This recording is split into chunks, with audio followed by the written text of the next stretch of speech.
एक स्कूल की छठी कक्षा में एक दिन टीचर पर्यायवाची पढ़ा रही थी।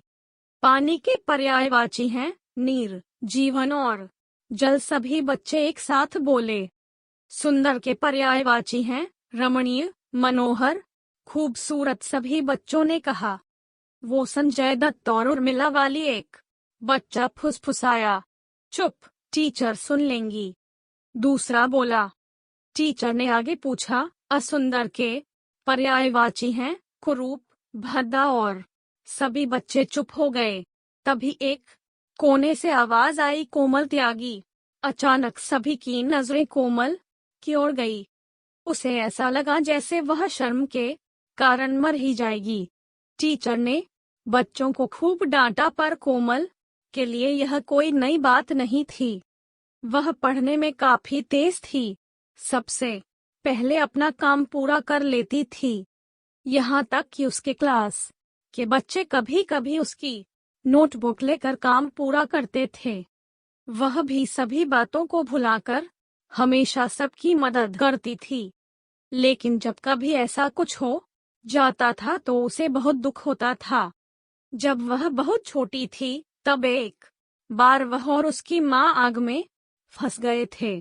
उसी समय उसका चेहरा एक ओर से जल गया था। यही कारण था कि कोई भी उसके पास नहीं आना चाहता था। उसकी ओर देखकर सब दया दिखाते थे, लेकिन ऐसा कोई नहीं था जिसे वह अपना दोस्त कह सके। आज फिर कोमल बहुत उदास थी। घर आकर अपनी पेंसिल, कागज और रंग लेकर बैठ गई। कोमल को चित्र बनाना बहुत अच्छा लगता था। वह हमेशा सुंदर चित्र बनाती थी। उसके चित्रों में चहचहाते हुए पक्षी होते थे, सूरज की रोशनी होती थी, छोटे छोटे प्यारे घर होते थे। कोमल को चित्रकला के लिए की पुरस्कार मिल चुके थे, लेकिन आज वह एक बहुत ही बदसूरत और भद्दा प्राणी बनाना चाहती थी। ऐसा एक जीव जो कि उससे ज्यादा कुरूप हो। और फिर उसने एक चित्र बनाया। एक ऐसा जीव का चित्र जिसका शरीर मगरमच्छ का था, सर उल्लू का था और पैर गिद्ध के थे, नुकीले नाखून थे और बड़े बड़े डरावने पंख थे। उसने इसे नाम दिया कुरूप अपोस्ट्रोफी। वह चित्र को अपने बिस्तर के सामने वाली दीवार पर लगाकर सो गई। थोड़ी देर बाद वह चौंक कर उठी। उसने देखा सामने के चित्र से कुरूप गायब था। तभी उसने एक धीमी सी मीठी आवाज सुनी, कोमल, मैं यहाँ हूँ। उसने देखा सामने की खिड़की से कुरूप झांक रहा था।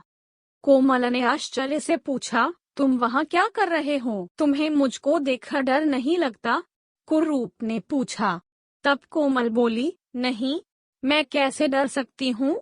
मैं तो खुद ही कितनी कुरूप हूँ। कुरूप बोला, मैं तुम्हें एक जगह ले जाना चाहता हूँ, तुम्हें वहाँ अच्छा लगेगा। लेकिन मैं कैसे आऊंगी? मेरी पीठ पर बैठ जाओ। और कोमल कुरूप की पीठ पर बैठ गई। वे उड़कर एक सुंदर नदी के किनारे पहुँचे। वहाँ सब कुछ बहुत सुखकर था। ठंडी हवा चल रही थी, हरियाली थी, पक्षी चहचहा रहे थे। सब कुछ उसके सुंदर चित्रों जैसा ही था। तभी उसे याद आया कि कुछ दिन पहले उसने ठीक ऐसा ही एक चित्र बनाया था। अपने चित्र की दुनिया में पहुंचकर वह बहुत खुश थी।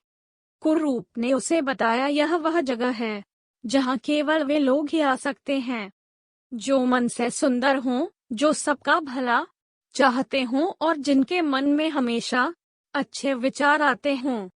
और तभी कोमल चौंक कर जाग गई। उसने देखा कि उसकी माँ उसे उठा रही थी। कुरूप वापस तस्वीर में आ गया था। कितना अच्छा सपना था, उसने सोचा। उसे आईने में दिखी अपनी तस्वीर अच्छी तरह याद थी और उसके बाद उसने अपने आप को कभी असुंदर नहीं समझा। कैसे लगी ये कहानी?